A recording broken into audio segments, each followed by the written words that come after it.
Hello, everyone. Good morning, good afternoon, good evening, wherever you are, or whenever you're watching this live. Have you noticed I'm standing? Anyway, today the topic for the live is how to nurture your email subscribers. And many email subscribing or email marketing beginners start with this. Oh, I get too much email. I don't want to subscribe. I don't want to torture my subscribers. I'll tell you what, out of sight, out of mind, right? This is one, write it down, out of sight, out of mind. This is one of the concept. And the second concept, which I am going to talk about, is how do you nurture your child? Do you just leave them for their own um, well, whether to eat something or not eat for something? Do you do that? So think about that for a minute. I want to tell you a story. The story is this happens with many households. If you recognize that, please do let me know in the comment below. Tell me, if you've got children, do you feed them overfeed them? Do you stop them when you should stop them, even if they ask for more? This is a guilty of every parent. For that matter, oh, I need to, because my kid is asking for this, I've got to give them. As a parent, I'm not a parent, but I do have nieces and nephews. As a parent, you always think, this is how I want to bring my children. This is how I need to nurture. And we all frown upon parents who don't nurture their kids. It's their own way of doing it.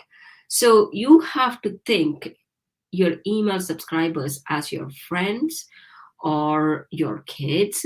Don't treat them as child, but how you treat them as kids. And see how often you have to send email. Just because you are getting too many emails, which you are not opening, they're not sending it to you just for the sake of sending. You asked for something and they are sending something to you. As a business owner, we need to think that from the point where I don't want them sending me emails, so I don't appreciate. You asked for it. When you ask for something, you've got to accept it that they are sending it to you. If you don't like it, unsubscribe to that. Just by holding on to those emails, just by creating those emails, doesn't mean that you are selling something to them.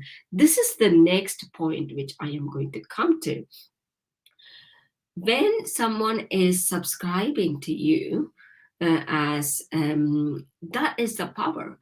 Social media is going to go away. Please don't get me wrong. I love social media and I do have love-hate relationship with social media, but social media is not yours. It is someone else's business. You're borrowing that business to market you as a person. So you have to be a little bit more careful. That's why I don't appreciate I, I I don't appreciate all these Facebook and Twitter, and Twitter is a lot better. Facebook and Pinterest and all other, because they are linking onto it, and it's better to have a login which logs in as Facebook, so it's all connected as an ecosystem.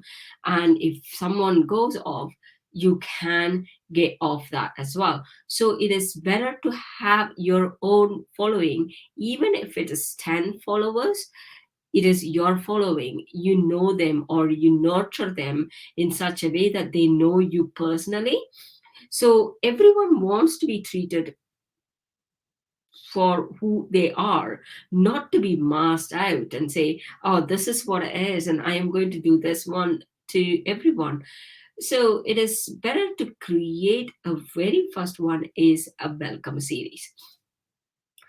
What what does it do is it introduced yourself to them, how they want to react with you going forward.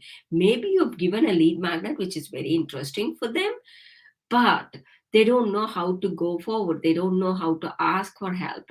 So if you create a welcome email series, remember, in marketing, you need 7 touch points for people to understand who you are, but they may not know who you are, or they might not know how you can help them.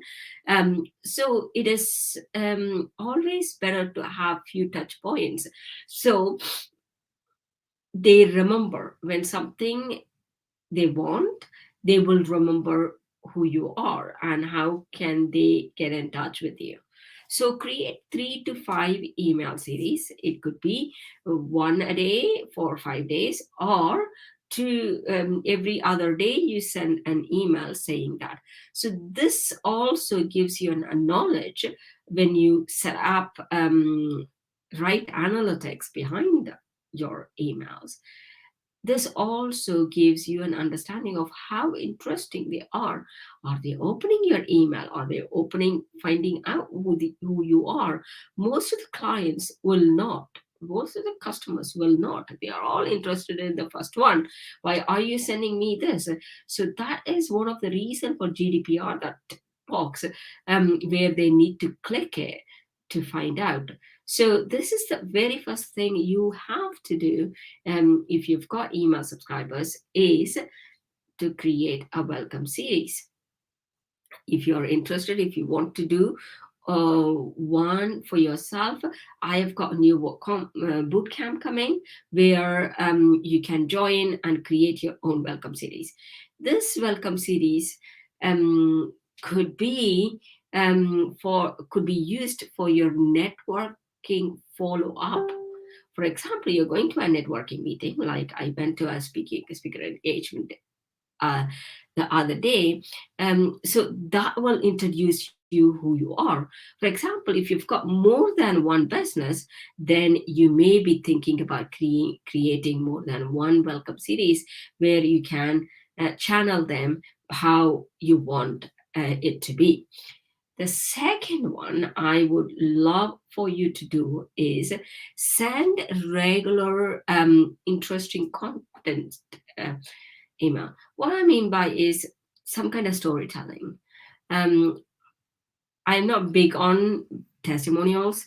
I am big on case studies, introducing case studies to people, telling them, because case study has got a problem statement. Testimonial most of the time might not have a problem statement. So if there is a problem statement, it is easier to relate to that problem statement, the pain point. So sending out case studies every now and then is also highly welcomed. And on the same topic of interesting content, you can send birthday emails or sending out interesting discounts, those type of things. And the third thing which I would really love is request your subscribers to share your content.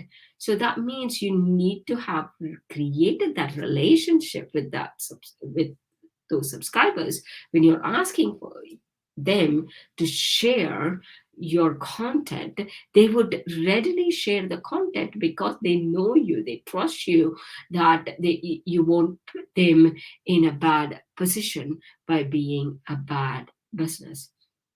So that is another way you can nurture your clients. And other thing is, it is better to be very open to say, if you want to unsubscribe, unsubscribe. When you say that, people become a lot more conscious of not unsubscribing. It's not in in a cheesy way, but people know that they've got that choice. You're given that choice to them, that you're giving them that promise. You're promising them that you will not violate their privacy. You would not violate their nonsensical way of doing things. So it is better to give them that choice, so they will read your email. And fifth one is monitoring. Anything you monitor gets your energy, right? So when you put the right energy, when you're monitoring what are the click-through rates, what are the what are the open rates. Open rate is different from click-through rate. Open rate could be is them clicking to open your email. This comes from the email provider. Click-through rate is when you've got a link, when you've asked them to take an action in that email, then they are doing that action. Go and watching your movie or video. Something along that line will help them do the situation, to encourage them to move forward. So you know that they move from one stage of not knowing you to a stage of knowing you. So that way, it makes a lot of difference for you to target them. Oh, they like this type of content. Oh, that's good. So you need to have a good set of practices, best practices, and also being that person who genuinely, authentically believes in another person and want to help them. I know you do, but expressing them in the right way makes all the difference. All these gurus say, oh, I send out an email every day.